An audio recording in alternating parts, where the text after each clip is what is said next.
రోజురోజుకు పెరుగుతున్న ధరలకు అనుగుణంగా మిడ్ డే మీల్స్ ఛార్జీలు పెంచాలని ఎస్ఎఫ్ఐ సిద్దిపేట పట్టణ కార్యదర్శి అభిషేక్ డిమాండ్ చేశారు. ఎస్ఎఫ్ఐ సిద్దిపేట పట్టణ కమిటీ ఆధ్వర్యంలో సిద్దిపేట ఎంఈఓ ఆఫీస్ ఎదుట మిడ్ డే మీల్స్ ఛార్జీలు పెంచాలని డిమాండ్ చేస్తూ ధర్నా చేపట్టారు. అనంతరం పలు డిమాండ్లతో కూడిన వినతి పత్రాన్ని ఎంఈఓ కార్యాలయంలో అందించారు.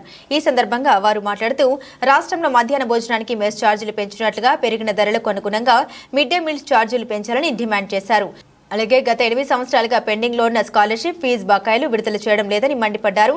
ఇకనైనా పెండింగ్ లో ఉన్న స్కాలర్షిప్ ఫీజు బకాయిలు తక్షణమే రిలీజ్ చేయాలని డిమాండ్ చేశారు. లేని పక్షంలో సిద్దిపేట పట్టణ కమిటీ ఆధ్వర్యంలో అనేక పోరాటాలు ఉద్యమాలు నిర్వహిస్తామని హెచ్చరించారు.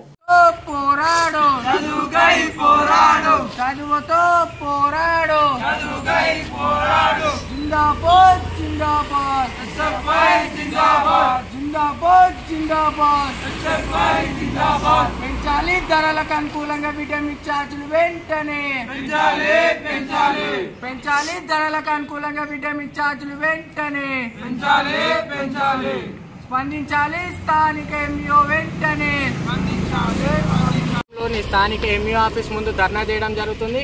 కారణం ఏంటిదంటే మన ధరలకు అనుకూలంగా విటమిన్ ఛార్జీలు వెంటనే పెంచాలని చెప్పేసి, అలానే పెండింగ్లో ఉన్న స్కాలర్షిప్లు ఫీజు రియంబర్స్ వెంటనే విడుదల చేయాలని చెప్పి ఈరోజు స్థానిక సిద్దిపేట పట్టణంలో ఉన్న స్థానిక ఎంఈఓ ఆఫీస్ ముందు ఎస్ఎఫ్ఐ సిద్దిపేట పట్టణ కమిటీ ఆధ్వర్యంలో ధర్నా చేయడం జరుగుతుంది. ఈ రాష్ట్ర ప్రభుత్వం గత 8 సంవత్సరాలుగా పెండింగ్లో ఉన్న స్కాలర్షిప్లు కానీ ఫీజు రియంబర్స్ కానీ విడుదల చేయమంటే ఇలాంటి మొండి వైఖరి ప్రభుత్వంకి పనికిరాదు. గతంలో ఉన్న బీఆర్ఎస్ ప్రభుత్వం ఇదే మొండి వైఖరి చూపించడం అట్లా బీఆర్ఎస్ ప్రభుత్వం కోల్పోయిన పరిస్థితి ఉంది.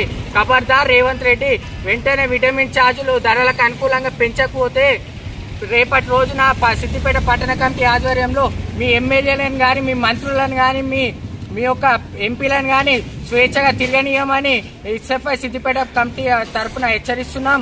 వెంటనే పెండింగ్లో ఉన్న స్కాలర్షిప్ ఫీజు రియంబర్స్ విడుదల చేయాలి. అలానే పెరిగిన ధరలకు అనుకూలంగా విటమిన్ ఛార్జీలు పెంచాలని ఎస్ఎఫ్ఐ సిద్దిపేట పట్టణ కమిటీ ఆధ్వర్యంలో కోరుతున్నాం. ఎస్ఎఫ్ఐ సిద్దిపేట పట్టణ కార్యదర్శి బత్తుల అభిషేక్.